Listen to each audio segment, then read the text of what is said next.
네, 그러면 이번 시간에는 우리가 지난 2주 동안에 배웠었던 내용들을 다시 한번 복습을 간략하게 하도록 하겠습니다. 이번에 배운 내용은 굉장히 중요한 건데 여러분들이 2주 동안 잘 복습을 해놨는지 굉장히 궁금합니다. 그래서 다시 우리 함께 보면서 지금까지 배웠었던 것들을 머릿속에서 다시 한번 정리해 보도록 합시다. 자, 여기 말씀드렸던 것 같이 장이란 게 뭐냐? 장이란 게 왜 도입됐느냐부터 다시 한번 따져볼까요? 자, 마이클 패러데이가 장이라는 개념을 도입했는데 왜 장이라는 개념을 도입했느냐? 두 개의 점전화가 붙어있지 않고 이렇게 떨어져 있어요. 자, 제 왼쪽 손하고 오른쪽 손이 각각의 점전화라고 생각합시다. 자, Q1이라는 점전화, Q2라는 점전화가 이렇게 떨어져 있어요. 떨어져 있는데도 불구하고 우리는 프랑스의 과학자 쿨롱이 얘기했었던 것처럼 두 점전화는 서로 힘을 주고받습니다. 정전기력을 주고받죠. 정제에 있는 두 전화가 정전기력을 주고받습니다. 그런데 우리가 잘 알고 있는 많은 힘들은 고전적으로 접촉해 있어서 힘을 주고받았습니다. 이 두 전하는 어떻게 힘을 주고받는 걸까요? 이런 것을 이해하기 위해서 마이클 패러데이가 개념 도입을 한 거죠. 원격 힘이고 비접촉 힘인데도 불구하고 어떻게 힘을 주고받느냐, 그런 것들을 제대로 이해하기 위해서 우리 장이라는 개념을 도입하자라는 얘기를 했어요. 그래가지고 전기장이나 중력장이나 자기장과 같은 것들이 우리가 이와 같은 원격 힘이고 비접촉 힘이기 때문에 이런 것들에 장이라는 개념을 도입해서 힘이 어떻게 근원했는지 이해해 봅시다. 자, 여기 아까 말한 것 같이 왼손하고 오른손이 있는데 오른손이 등장하기 이전에, 이 오른손에 있는 이 점입자가 등장하기 이전에 왼손에 해당하는 여기에 점입자가 있다고 쳐봐요. 얘가 먼저 있었어요. 그러면 얘가 무한히 멀리 있는데도 불구하고 얘로 인해서 이 공간 안에 전기력을 만들어낼 수 있는 무언가가 존재한다는 얘기예요. 그 무언가가 뭐라고 정의 된다고요? 그렇죠. 전기장이라고 정의 된다는 거죠. 그래서 자, 중력장하고 전기장에 대해서 비교를 하겠습니다. 중력장 같은 경우에 질량을 가지고 있는 점입자 두 개가 있으면 어떻게 돼요? 그 힘이? 그렇죠. R 제곱분의 1의 제곱분의 1에 비례하고, 자, 이건 중력상수죠. 대문자 G는 M과 M, 자, 대문자 M과 소문자 M으로 표현되는 두 개의 점입자, 질량을 가진 점입자가 있다고 했을 때 이와 같은 중력의 크기를 가지는데, 여기서 여기 소문자 M에 대응하는 것을 우리가 지난 시간에 배웠던 것 같이, 그죠? 테스트 매스라고 생각합시다. 그죠? 시험을 해줄 수 있는 어떤 질량을 갖고 있는 입자가 다가온 거라고 치면 얘를 힘을 얘로 나누면 지금 우리가 관심을 갖는 중력장에 여러분들이 잘 아는 중력 가속도를 얻게 되죠. 그렇죠? 중력 가속도라는 것이 결국은 뭐냐? 결국은 중력을 우리가 테스트 매스, 그렇죠? 시험을 하고자 하는 질량체로 나눈 값이다 하는 거예요. 그렇죠? 이 개념과 연결되어서 우리가 지난 시간에 배웠던 것 같이 전하를 띤 두 점입자가 있을 때 그 점입자들 사이의 힘은 쿨롱의 힘으로 표현되고 정전기력이 그 정전기력은 여기서 보시는 바와 같이 중력의 경우와 마찬가지로 R 제곱분의 1에 비례하는 형태를 띠고, 그렇죠? 그리고 앞에 있는 계수가 있는데 우리가 고등학교 때는 보통 이거를 K라고 배웠는데 우리가 대학교 오니까 4파이 엡실론 제로분의 1이라고 배우자고 얘기를 했었고요. 그리고 관심을 가지고 있는 두 개의 점입자들이 전하를 각각 가지고 있을 때 그것들의 곱으로 표현된다는 얘기를 했었습니다. 그러면 조금 전에 얘기했던 것 같이 전기장을 어떻게 표현한다고요? 그렇죠. 요 정전기력을 테스트 전하를 Q라고 하면 테스트 전하량으로 나누면 그것이 전기장이 되는데, 지금 저는 전기장의 크기만 표현을 했어요. 그와 같이 되는데 형태를 보면은 여기서 보여드리는 것 같이 중력장에서 보여드리는, 그죠? 중력 가속도하고 전기장하고 매우 비슷한 형태를 띠고 있다는 것을 아실 수가 있어요. 여기 있는 중력상수에 대응해서 여기 정전기력을 표현할 때에는 4파이 엡실론 제로분의 1이 붙는다는 것과 그리고 R제곱분의 1에 비례한다는 것, 그리고 중요하게도 중력에서는 질량이, 전기력에서는 전하량이 중요한 의미를 가진다는 것을 알 수가 있어요. 그러면 아까 말한 것 같이 이와 같이 쓸 수 있다면 당연히 힘은 질량 곱하기 중력 가속도, 그렇죠? 그 다음에 정전기력은 전하량 곱하기 전기장으로 표현할 수 있다. 여기서의 전하는 뭘 가리키는 거예요? 그렇죠. 원천 전하가 만들어내는 전기장 근처에 나오는 우리가 관심을 갖는 어떤 전하예요. 그렇죠? 자, 여기서는 얘를 시험 전하라고 그랬는데 시험 전하일 수도 있고 우리가 진짜 관심을 갖는 전하가 될 수 있겠죠. 그래서 이 전하가 받는 힘이 어떻게 표현되느냐? 원천 전하에 의해서 만들어지는 전기장에다가 내가 관심을 갖는 그 전하의 전하량을 곱하면 정전기력의 크기가 된다 하는 것이 되겠습니다. 그래서 여러분들이 장의 개념을 다시 한번 복습할 기회를 가졌고요.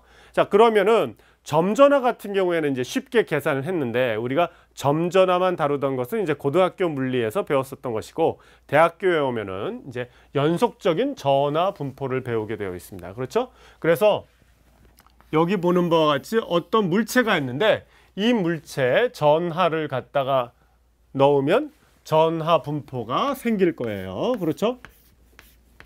그래서 3차원 물체다 하면은 3차원 물체에 전하가 연속적으로 분포되면은 우리가 무엇을 정의할 수 있어요? 그렇죠. 부피 전하 밀도 로라는 것을 정의할 수 있죠. 그거는 당연히 위치의 함수겠죠? 그렇죠? 이와 같은 것을 정의할 수 있겠어요. 그러면 이와 같은 시스템에 대해서 우리가 어떻게 전기장을 계산할 거냐? 전기장의 크기를 생각해 봅시다. 전기장의 크기는 여기서 했었던 것의 적분형으로 표현하는 거니까 4파의 엡실론 제로분의 1에다가 R제곱분의 1 하고 여기 분자에 뭐가 와요? 그렇죠. Q가 와야 되는데 지금 우리가 관심을 갖는 거는 여기서 이 부분을 아주 작게 잘라내는 거죠. 여러분들이 깍두기를 써는 걸 어머니가 써는 거 봤죠, 여러분들? 그래서 무가 있다고 그랬을 때 무를 작은 정육면체로 잘라낸다고 치면 그 정육면체 하나하나가 가지고 있는 것이 바로 뭐겠어요? 그렇죠. 미소 전하량 dQ가 되겠죠.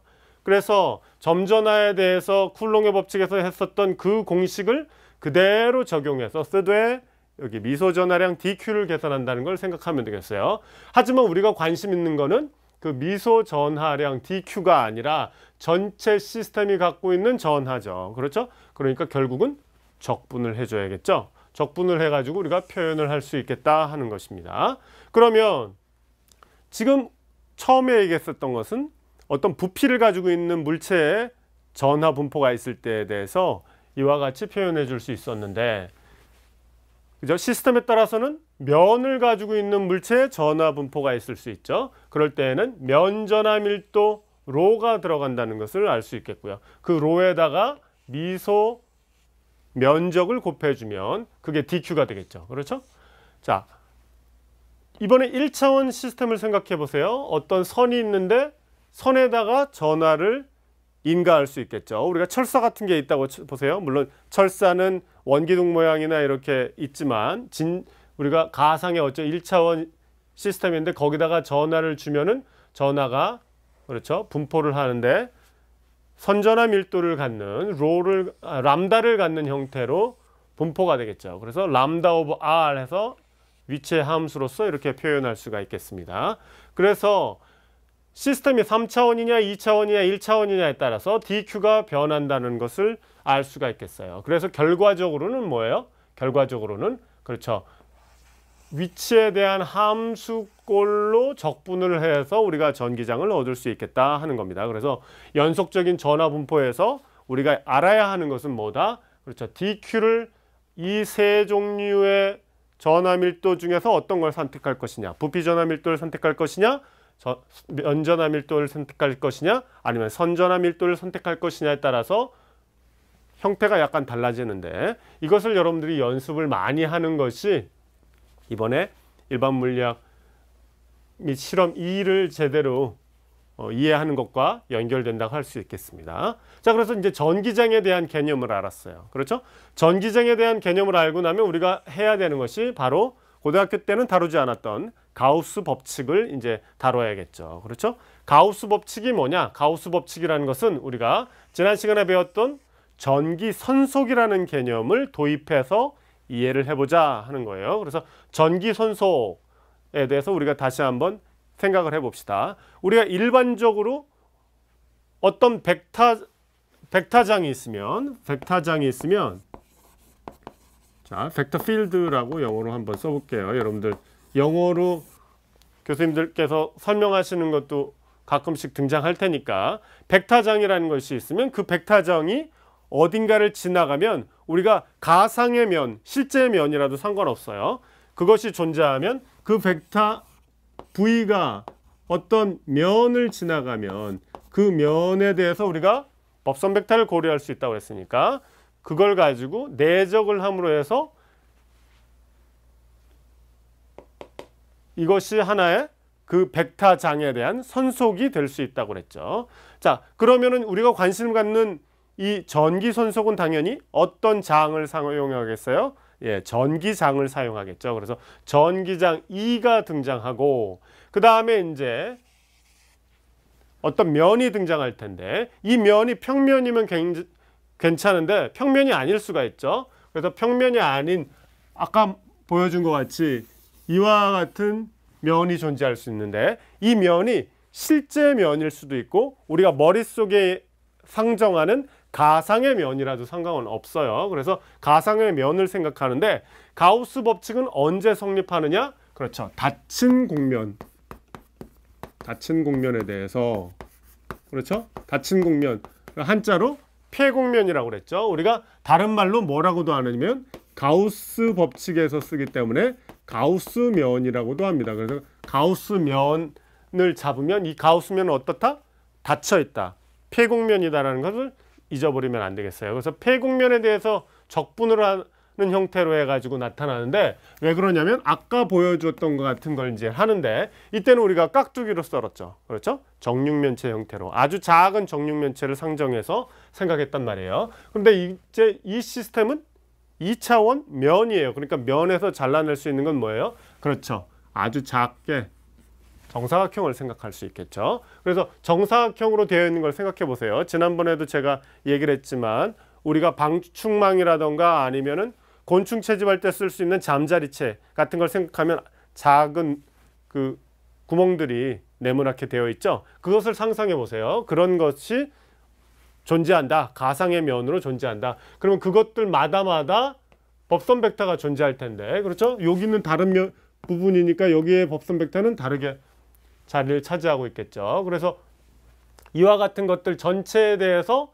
다 계산해서 더해줘야 되죠. 그러면 그게 적분 형태로 표현이 될 거예요. 그래서 닫힌 공간에 대해서 면에 대해서 계산한다 할 때 이와 같이 인테그랄 표시에다가 동그라미를 치고 S는 그렇죠. 면을 나타내는 surface S를 넣어서 계산을 하는 거예요. 그래서 요 계산을 하고 나면 그 답이 항상 무엇이 되어야 한다라는 것이 가우스 법칙이에요. 네, 이와 같은 답이 나온다 하는 것이 가우스 법칙이죠. 엡실론 제로는 여러분들이 알겠지만 지난 시간에 얘기했던 거와 마찬가지로 이것은 진공에서의 뭐예요? 예, 유전율이에요. 진공의 유전율이다. 진공의 유전율이다 하는 거죠. 그래서 진공의 유전율이 이와 같이 분모에 등장하고 분자에 등장하는 건 뭡니까? 예, 우리가 관심을 가진 이 닫힌 공면, 폐공면 안에 들어있는 전하들의 총합이죠. 그래서 우리가 이걸 뭐라고 불러요? 알자 전하라고 불렀죠. 영어로 net charge라고 부르기 때문에 아래 첨자로 net라고 써줬어요. 그래서 아래 첨자 net가 의미하는 게 바로 뭐다? 이 안에 들어있는 전하들이 많이 여러 종류가 있을 때 양전에 음전에 다 있을 수 있겠죠. 그것들의 총합이 바로 알자 전하량이에요. 그래서 알자 전하량이 있으면 그 값에 의해서 우리가 전기 선속 값을 적분을 하지 않더라도 저절로 답을 알 수 있다는 것을 보여드리고 있습니다. 이게 가우스 법칙이에요. 그러면 이제 예를 한번 들어볼까요? 자, 여기 이제 정육면체가 있다고 생각합시다. 정육면체가 있어요. 아시겠죠? 정육면체 안에 여기 전하가 하나 있어요. 전하가 자, 대문자 Q로 표현됐습니다. 전하가 하나 이 정육면체 중심에 있다고 합시다. 정육면체 중심에 있어요. 그러면 지금 우리가 상정하는 이 정육면체는 가상의 뭐가 돼요? 그렇죠. 가우스면 또는 폐곡면이 되죠. 가상의 가우스면이 존재한다고 했을 때 그러면 이 가우스면을 통해서 나오는 전기 손석은 얼마냐? 그렇죠?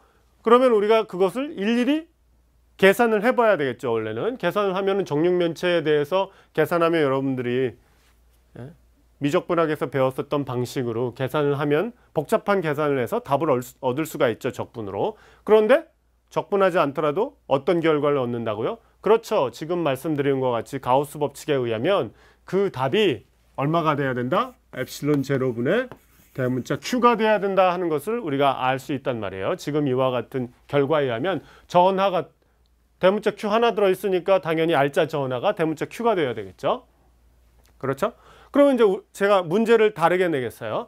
그러면 정육면체의 중심에 저와 같이 점전하 대문자 Q의 점전하가 들어가 있다고 했을 때 그죠? 한 면을 뚫고 지나가는 전기장에 의해서 만들어지는 전기 손석이 얼마냐? 라고 질문을 한다면 여러분들은 어떻게 대답을 해야 되겠습니까? 그렇죠. 이 경우에는 면이 몇 개예요? 정육면체니까 6개의 면이죠. 6개의 면을 통해서 이만큼의 전기 손석이 지나가요. 그러면 한 면을 통해서 지나가는 거는 면들이 전부 다 같은 면적을 가지고 있으니까 6분의 1이겠죠. 당연히. 그렇죠?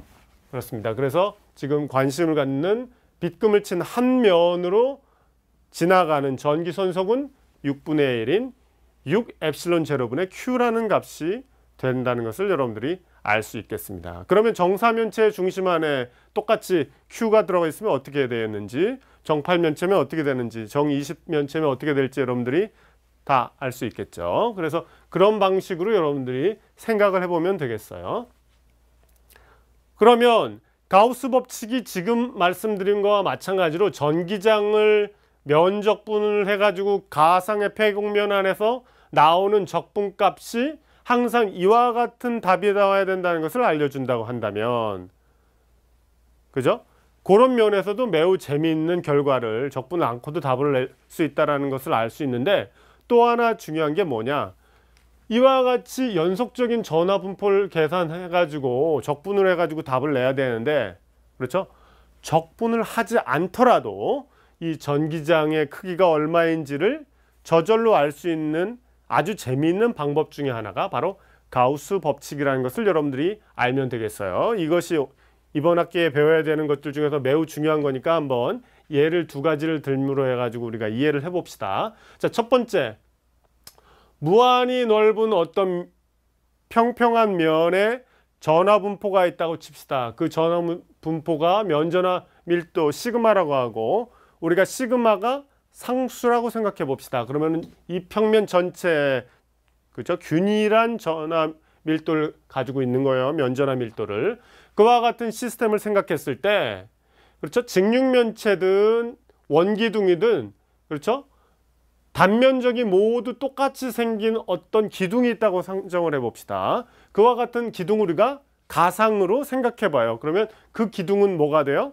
그렇죠. 아까 얘기했던 닫힌 곡면, 가우스면이 되는 거예요. 자, 가우스면을 여러분들이 상상해서 이와 같이 그렸다고 생각해 봅시다. 그러면 이 가우스면을 통해서 나오는 전기장은 어떻게 되어 있어요?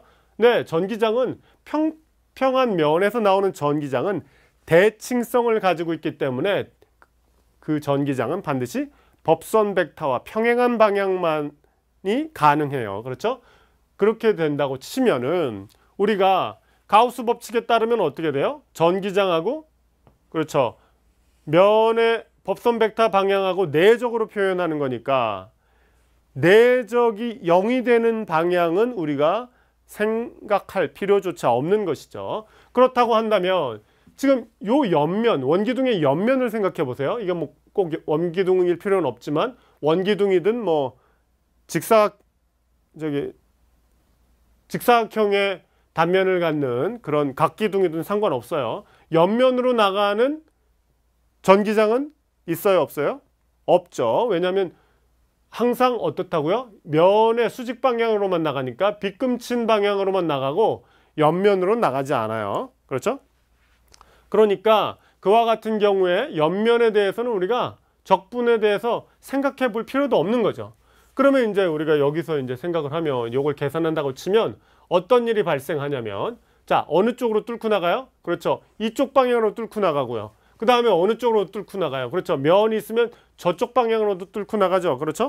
그래서 지금 상정한 걸 생각해 봅시다. 여기 이제 종이가 있는데 요게 지금 어떤 면전화 분포를 가지고 있어요. 균일한 면전화 분포를 갖고 있는데 전기장이 이쪽 방향으로만 뚫고 나가는 게 아니라 반대 방향으로도 뚫고 나간단 말이에요. 왜? 전화 분포가 이렇게 돼 있으니까 이 방향으로도 그 반대 방향으로도 뚫고 나가죠. 그러니까 전기장이 나타내는 면이 이쪽 면하고 이쪽 면하고 두 면이 있단 말이에요. 그래서 요 면이 A라고 한다면, 그죠?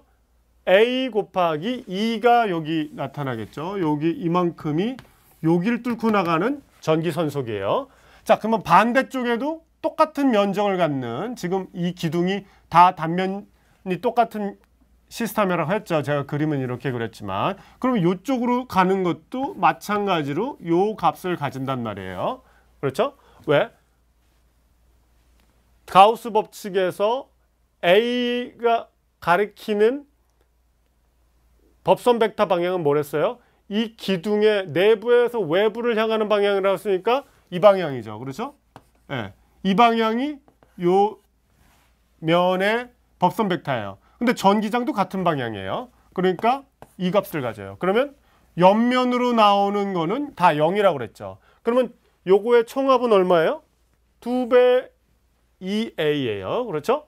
그런데 그 답이 얼마여야 된다고요? 엡실론 제로분의 Q 네트여야 된다고 그랬어요. 그렇죠? 근데 Q 네트가 얼마예요? 그렇죠? 요 면의 면전화 밀도가 시그마니까 시그마 곱하기 A가 바로 요 면에 있는 전하량의 총합이죠. 그렇죠? 그래서 시그마 A가 바로 알짜 전하량이란 말이에요. 그렇다는 것을 알면 우리가 양변을 2A로 나누어 주면 이와 같은 답이 난다 하는 것을 아실 수가 있겠죠. 그렇죠? 네. 그러니까 전기장의 크기가 어떻게 돼요? 2배 엡실론 제로분의 시그마로 표현되는 그와 같은 전기장의 크기를 갖는다 하는 것을 알 수가 있겠어요. 그렇죠? 그러면 우리가 이 방향을 X방향이라고 한다면 어떻게 표현하면 돼요? 전기장 자체를 계산하라고 한다면 전기장은, 그렇죠? 자, 2 시그마 제로분의 2 엡실론 제로분의 시그마 하고 요 방향에 대해서는 X 방향이니까 X 햇이 가리키는 게 뭐라고 그랬어요? 그렇죠. 단위 벡터예요. 그 방향의 단위 벡터. 그러니까 어떤 벡터의 단위 벡터다 그러면 그건 뭐예요? 어떤 벡터의 크기를 그 벡터에 대해서 나눠준 값이 그거란 말이에요. 그래서 X 햇은 당연히 벡터 X를 벡터 X의 절대값으로 나눈 값이 되겠죠. 그렇죠? 그럼 요 방향은 어때요? 요 방향에 대해서는 반대 방향이죠. 네, 반대 방향이니까 그때는 2 엡실론 제로분의 마이너스 시그마의 X 햇 이렇게 되겠죠. 그렇죠? 그래서 요거는 X가 양수일 때, 요거는 X가 음수일 때에 해당한다고 할 수가 있겠어요. 자, 이번에는 우리가 2차원 시스템이 아니라 1차원 시스템에 대해서 생각해 봅시다. 자, 여기 직선으로 되어 있는 어떤 시스템인데 거기에 균일한 전하가 분포하고 있어요. 그러면 1차원 시스템이니까 선전화 밀도 람다가 있는데 요 값이 상수값이란 말이에요. 이와 같은 시스템일 때 우리가 대칭성을 갖는다고 상정한다면, 그렇죠? 요 시스템은 뭘 가지고 판단할 수 있는 거예요? 그렇죠. 요 선을 어떤 축으로 한 원기둥을 상상하면 그 원기둥으로부터 반지름이 R인 곳에는 전부 다 같은 전기장을 가지겠죠. 왜? 다 대등하니까. 그렇죠? 그러면 그 전기장에 대해서 우리가 똑같이 전기선속을 계산을 하면 이때는 전기장이 어느 방향으로만 나가요? 그렇죠. 요 직선의 직각 방향으로만 나간단 말이에요. 그러면 요 원기둥의 요쪽하고 여기 있는 원을 뚫고 나가는 전기장은 없단 말이죠. 그러니까 여기하고 여기로 뚫고 나가는 전기장은 생각할 필요가 없기 때문에 우리가 생각해야 되는 표면은 어디예요? 예, 옆면만 생각하면 돼요. 그러면 옆면을 우리가 펼치면 어떻게 되겠어요? 이와 같은 형태가 될 테고 여기가 R이죠. 그렇죠? 그러면 여기는 어떻게 돼요? 그렇죠. 2πr이 되죠. 여기는 어떻게 돼요? 그렇죠. 요 길이를 우리가 가상의 원기둥면을 L이라는 길이를 갖는 높이를 갖는 원기둥으로 한다면 이와 같은 형태로 펼쳐진단 말이에요. 그러면 옆면의 넓이는 요 값이죠. 직사각형의 값이 2πr 곱하기 L이 바로 요게 면적이에요. 그래서 2πr 곱하기 L이 그 면적이 되겠죠. 거기다가 전기장의 크기는 모두 같기 때문에 이와 같이 써줬습니다. 그러면 그 합이 결국은 요 합이 요 값이라는 거예요. 왜? 위에 있는 원기둥 뚜껑 아랫면 뚜껑을 향해서 나아가는 전기장이 없기 때문에 여기에 대해서는 계산 하나마나 0이라서 안 쓴 것뿐입니다. 그러면 그 값이 얼마가 돼야 된다고요? 엡실론 제로분의 그렇죠. R자 전하량. 근데 그 R자 전하량이 얼마예요? 그렇죠. 이 원기둥 내부에 있는 전하량만 따지면 되잖아요. 여기서부터 여기까지 선분이에요. 그렇죠? 그러면 그 선분은 길이가 L이고 거기에 전부 다 전하 밀도가 람다만큼 있기 때문에 당연히 람다 곱하기 L이 R자 전하량이죠. 그렇죠? 그러면 이거로부터 우리가 이 값을 계산한다고 하면은 약분해서 얼마가 나와요? 2파이 엡실론 제로 R분의 람다라는 값이 나오네요. 그래서 이와 같이 답을 얻을 수 있습니다. 자, 그러면 재밌는 결과를 알 수 있죠. 우리가 점전에 대해서는 어떤 결과를 얻었어요? 그렇죠. R제곱분의 1에 비례하는 형태의 답을 얻었어요. 그런데 1차원 시스템일 때는 어떻게 돼요? 예, R분의 1에 비례하는 답을 얻었네요. 전기장이. 그러면 2차원 평면에 대해서 어떤 값을 얻었어요? 예, R에 무관한 답을 얻었어요. 그러니까 자, 점전하면 0차원이죠. 0차원에서는 R제곱분의 1, 1차원에서는 R분의 1, 2차원에서는 그렇죠. R의 0승분의 1이죠. 그렇죠? 상수라는 거니까. 그러니까 전기장이라는 것이 그렇죠? 관심을 갖는 어떤 전하 분포가 있는 시스템의 차원에 영향을 받는다는 것을 알 수가 있겠어요. 그 차원이 재미있게도 드러나는 것이 그죠? 어떤 형태로 드러나요? 그렇죠. R의 n-1승분의 1 형태로 나타나네요. 0차원을 기준으로 하면 이와 같이 쓰는 게 낫겠네요.